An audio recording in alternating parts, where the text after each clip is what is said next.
एक शहर दे विच किसे चौंक दे उपर एक भिखारी रहा करदा। लगभग उसने 40 साल जिंदगी दे उस चौंक दे उपर गुजार दिते। भीख मंग के लेके आउंदा और रात नूं आके उत्थे सौंदा। लगभग 40 साल उसके बतीत हो गए। 20 साल का वह भिखारी बनया होगा। ਉਹਦੇ आले दुआले चौंक के उपर फटे हुए चिथड़े कपड़े गंदगी का ढेर लग्या होया सी। और वो एक दिन मर गया। जदों मरिया तो पिंड दे लोग या शहर दे लोग जो उस मुहल्ले दे लोग सी उन्होंने सोचा भी दाह संस्कार तो अपन ही करना पऊगा। सब इकट्ठे हो जिस चौंक दे उपर रोजाना बैठा करदा उस चौंक नूं भी साफ कर दिता जावे। चौरस्ते दे उपर जिथे बैठा करदा हो ਉਹ चौंक नूं हुण साफ कर दिता जावे। ये विचार करके सब लोग अपने अपने घरों संसाधन लेके आए। कोई कही, कोई तसला, कोई झाड़ू। जदों सफाइयां करन लगे साफ करते करते जदों थोड़े जे उसदियां परतां नूं धेड़िया जमीन दियां नूं घास फूस खुरचन लगे जदों अचानक एक इंसान ने कही जदों पृथ्वी वल चलाई तो वो कही दा किनारा किसे घड़े नाल लग्या। जदों थोड़ा जिहा जगह खोली गई तो कहंदे उस सोने का भरिया होया घड़ा सी जिहदे उपर वो भिखारी सारी उम्र बैठा रहा। जय हो। थोड़ा होर खोदया गया। कहते अड्डे खजाने दे उपर बैठा रहा। भिखारी को इस गल का पता ही नहीं सी। वो पूरी जिंदगी रह रह के उसने अपनी जिंदगी बतीत की होनी, परंतु उसके थले एक बहुत बड़ा खजाना पिया होया सी। लोग मखौल कर लगे भी इन्ना आलसी आदमी सी। घट्टो घट जे 40 साल रोज झाड़ू जिथे वह बैठा होया सी वो खजाना सी उथे, परंतु उसकी आलस ने उस खजाने तो उसनू वंचित रखिया। किन्ना पागल सी वो भिखारी। परंतु किसी ने विचार नहीं किया जेड़ा 3.5 हथ के शरीर दे विच मैं बैठा मौजूद हाँ, की पता इस दे विच भी कोई खजाने पे होण। किते मैं आलस के कारण अपने अंतर जगत नाल संपर्क ना बनाउण दे कारण वो खजानिया तो वंचित रह जा। किते भिखारी ही मर जावा में किते ऐसी स्थिति ना हो जावे। सब तो बड़ा पाप पृथ्वी दे उपर की है इस शरीर नू बिना खोजे मर जाना। सब तो बड़ा पाप है। जिन्ने ग्रंथ भरे पे ने ट्रक ने अपने लवे ग्रंथों के ट्रक एक अद्धा नहीं है ट्रक अपने ऋषिया ने रचे ने। और एक एक सूत्र आदमी नू उन्हां खजानिया की चाबी फड़ा रहा है। चाबी दे दिंदा भी आ खोल ले भाई। परंतु आदमी इन्ना बेतुका हो रहा है। आदमी नू इन्नी भी समझ नहीं है कि मैं उल्लू मांगू 40 साल हो गए बाहर देखते कोई रिजल्ट नहीं निकलिया। घट्टो घट 2 घंटे के अंदर देखा की पता मैं वही बारे देखदा देखदा मर जा और मेरी अखां दे पिछले पासे रब खड़िया हो। ग्रंथ कहते ने सत्य है कि थोड़ियां अखां दे पिछले पासे रब खड़िया है। थोड़ियां मोड़ो जदों अखां ने वापसी करी तो प्रभु दे दीदार हो जाते। मीरा लाज तजना ची। मीरा ने लाज त्याग दी राणे घराणियां दी और ओदी चुनरी उतर गई और संतां दे विच जिवें फुफारा फुट पैंदा धरती दी जमीन दी गोद चों इस तरह नच उठी हो। जय हो। परवाह नहीं रही उसनू किसी दी, क्योंकि अंदरों स्वामी नाल मिलन हो गया उसका। चाहे आदमी सोने नाल लेप कर रहे शरीर ते, जेड़ा पैसा पैसा करते फिरते ना आप, जिन्होंने लवे पैसा उन्होंने लवे भी असी जाने, वो भी बहुत तंग ने भाई, यकीन मनियो। बारों चाहे कुछ लिप लो, जिस समय तक अंदरों स्वस्थ नहीं हुंदा आदमी, चेहरे दे ऊपर नूर नहीं आउंदा, निर्भय और निर्दोष अखा नहीं उपलब्ध होंदियां इंसान नू, जिस समय तक वो अपने अंदर तालमेल नहीं बनाउंदा। लगभग 99% लोग 4-4 गुरु बनाई फिरदे ने, 4-4। जय हो। और 4 गुरु बनाउण तो बाद भी मसला हल नहीं होया। आदमी क्यों बाहर तब्दीलियां करता है, क्यों बदलाव करता है बाहर? धर्म बाहर दे बदलावां दी मंग ही नहीं करता। धर्म दी शर्त है कि अंदर बदलाव होण कुछ। ਆਪਾਂ ਬਾਹਰ ਗੁਰੂ ਬਦਲਦੇ ਆ, ਬਾਹਰ ਗ੍ਰੰਥ ਬਦਲਦੇ ਆ, ਪੰਥ ਬਦਲਦੇ ਆ, ਸਮਾਜ ਬਦਲਦੇ ਆ, ਲੋਕਾਂ ਨੂੰ ਬਦਲ ਲੈਂਦੇ ਆ, ਪਤਨੀਆਂ ਬਦਲਦੇ ਆ, ਪਤੀ ਬਦਲਦੇ ਆ, ਪਰੰਤੂ ਸੁੱਖ ਅਨੁਭਵ ਨਹੀਂ ਹੁੰਦਾ। ਕਿਉਂ ਨਹੀਂ ਹੁੰਦਾ? ਕਿਉਂਕਿ ਬਾਹਰ ਬਦਲਾਵ ਕੋਈ ਵੀ ਇੰਨਾ ਸਮਰੱਥ ਨਹੀਂ ਹੈ ਕਿ ਆਦਮੀ ਨੂੰ ਅੰਦਰੋਂ ਸੰਤ੍ਰਿਪਤੀ ਦੇ ਦੇ। ਜੈ ਹੋ। थोड़ा जे अंदर तब्दीलियां हो जान तो बाहर स्वस्थ हो जाऊगा, सारे का सारा सब स्वस्थ हो जाऊगा, नारायण बन जाऊगा इंसान अंदरों। जिस जाता सो तिस ही जीहा। गुरु गोबिंद सिंह कहते ने 10 मुरन दे विच, कहते जदों नूं जान लांदे कोई तां ओही जी हो जांदे रब वर्गे, रब ही हो जांदा है। गुरु नानक देव जी कहते हैं ग्रंथ साहब दे विच, ज्यों जल में जलाए खटाना, त्यों ज्योति संग ज्योत समाना, मिट गए गबन पै विश्रामा, नानक प्रभु के सदा कुर्बाना। ठीक है, जिमें जल च जल मिल जाता है। सागर दे विच तुसी बूंद घेर दोगे जे जल्दी, तो बूंद नूं दोबारे नहीं उठाया जा सकता। उस बूंद सागर हो जाती है, बूंद जरूर उठा लोगे परंतु वो नहीं उठती दोबारे। उसने सागर नू समर्पित होके सागर ही बन गई। जय हो। सागरी होगी।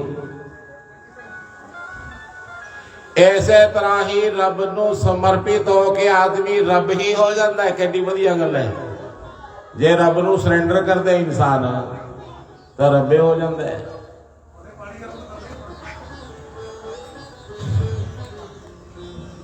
ज्यों जल में जलाए खटाना, त्यों ज्योति संग ज्योत समाना। जिमें 2 ज्योतां नूं इक बना दिए, 2 बत्तियां नूं इक च रख दिए दीवे च, तां दोआं दा आभास खत्म हो जांदा, इक्को ही हो जांदियां ने बत्तियां दोए। उन्हां दी लाट इक्को ही हो जांदी है, 2 नहीं रहिंदियां। ऐसे प्रकार ही मिट गए गबन पए विश्रामा। इहदा अर्थ की है, आउणा जाना मुक जांदा, दोबारे लोड़ नहीं पैंदी जन्म जुन्म दी किसी दी। फिर आदमी रब हो के खड़ जांदे धरती ते। तुसी देखो भी किड्डा महंगा सिस्टम है अंदर आदमी दे, फिर भी वो बाहर उल्लू वांगू झगदा रहिंदा बिना गल तो। अखा ओदी बंद कर दे जो 4-5 रोटियां खा के आलस हो जाए, फिर सोंदे। अखा इस करके कदे भी नहीं बंद करता कि रब देख ली अंदर बैठे जे किते। इस तरह का कोई भावना नहीं आदमी चाहिए। तुसी सोचो कि स्वार्थ भरी दृष्टि नाल जां इन्ना मलीन व्यवस्था नाल आपां रब दे विच मिल सकदे हां किते? असंभव गल है। जे तुसी उस च मिलना है तो उसे जैसा ही होना पऊगा, रब जैसा होना पऊगा। सागर जैसे सब नूं पचा लैंदा। बड़े बड़े पहाड़ां दे सिखर टुट के गिरदे ने सागर च, बड़े बड़े बदल फटदे ने, परंतु सागर किनारियां तो बाहर नहीं हुंदा। सागर है हो। भगत भी सागर जैसा हो जाते, सागर जैसा। मैं 2 उदाहरण दे के उसकी बात स्पष्ट करके गल राम जी की गल करनी है। पहली उदाहरण था रविदास ने। रविदास उदाहरण है पहली, धर्म की पहली उदाहरण है। क्यों है रविदास उदाहरण? क्योंकि एक सब तो निम्न स्तर की गरीबी दे विच उसने जीवन यापन करया। 2 टाइम की रोटी भी मुश्किल हासिल होने की व्यवस्था सी उदों समाज की। जुत्तियां गंढ के अपने आप को चमार कहाउंदा होया रातां नूं उसने पता नहीं कितनियां रातां रब दे लई डिकियां होणियां, किन्ना कुछ उसने रब नूं कहा होगा। एक दिन रात नूं रब उसके सामने खड़ा हो गया। रविदास ने कहे ने कुछ शब्द, बहुत जन्म बिछड़े थे माधो, यह जन्म तुम्हारे देखे। वो भी इंसान सी अखनू था, परंतु रविदास एक विशेष शक्ति किवें बन गए की सी उन्होंने की करया। उन्होंने ऐसा अपने अंदर है जे कहे जे बदलाव किए कि रब धरती दे उतार लिया उन्हें। जदों राम राम कहने का भी अधिकार नहीं होना, उस समय उसने रब बराबर बिठा लिया सी।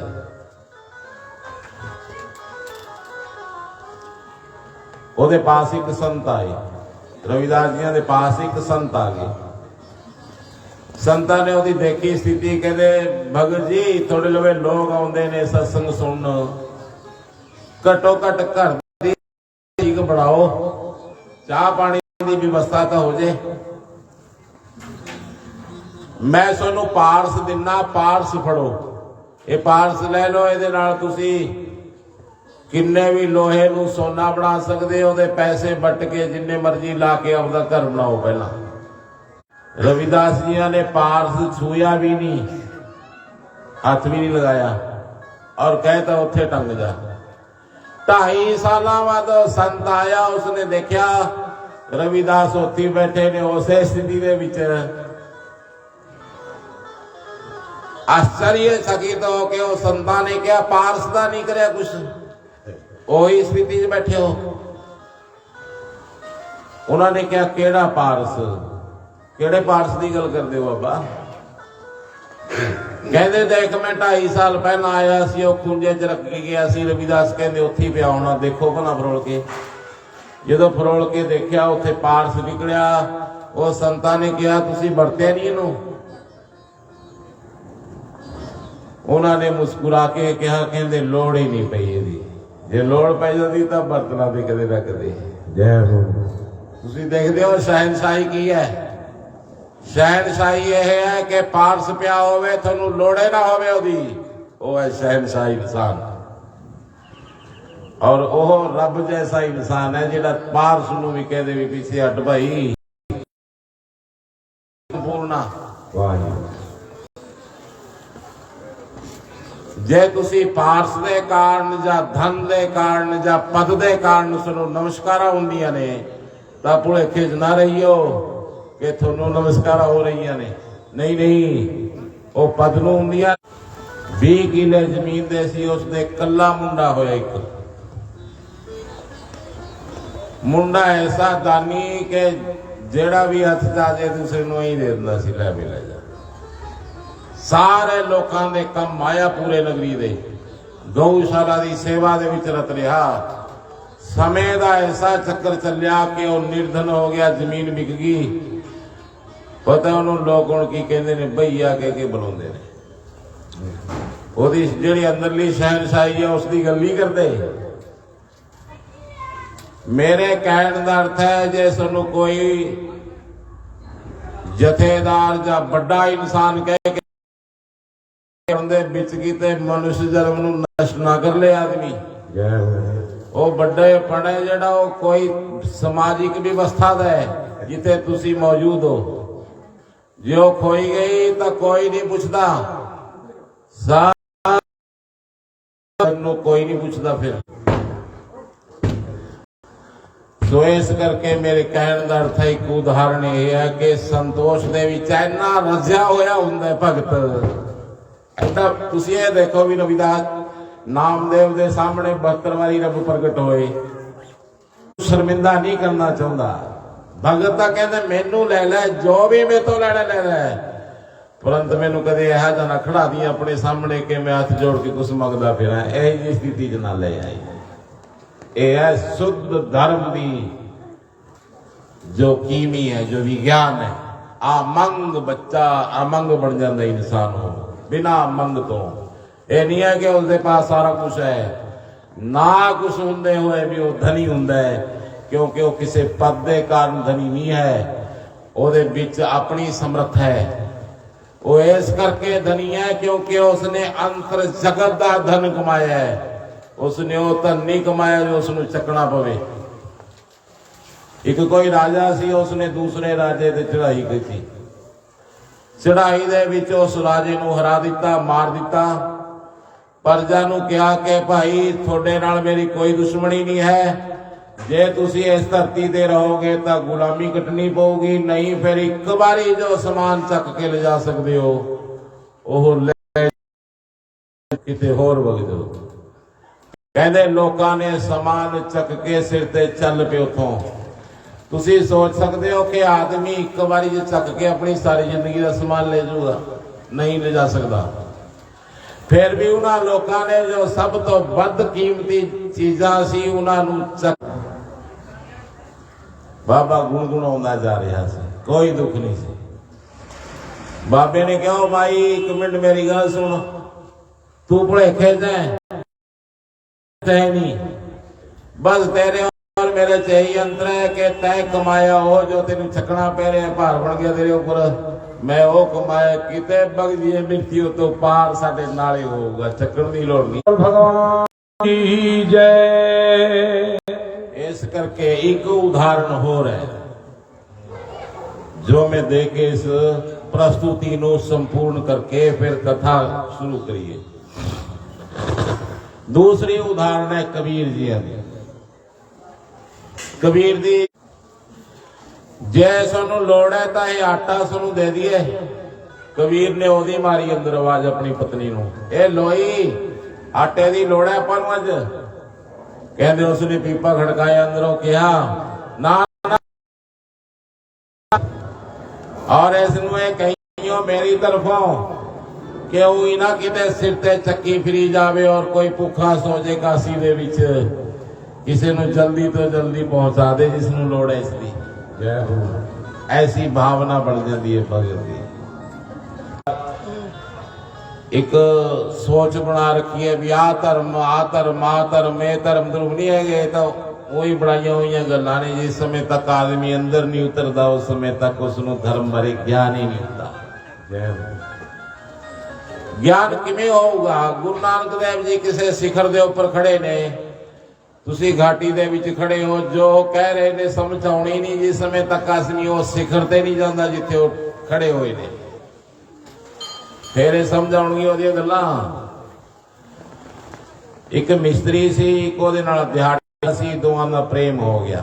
प्रेम इन्ना ज्यादा हो गया एक दूसरे दे भाइयों तो वध हो गए। इको ही साइकिल ते जांदे ने दो ही, इको टिफन च रोटी लेके जाते ने, इको ही जगह ते बैठ के खाते ने।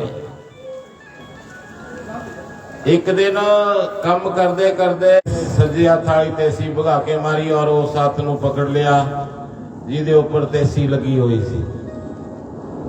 नाल दी नाल भज के दिहाड़ी आया, तासला छिट के उसने कहा की हो गया? महाराज बहुत दर्द हो रहा है, तंग है बहुत शरीर। कहता नहीं फिर भी दसता की हो गया? कहता तेसी लगी तेन खून नहीं दिखता।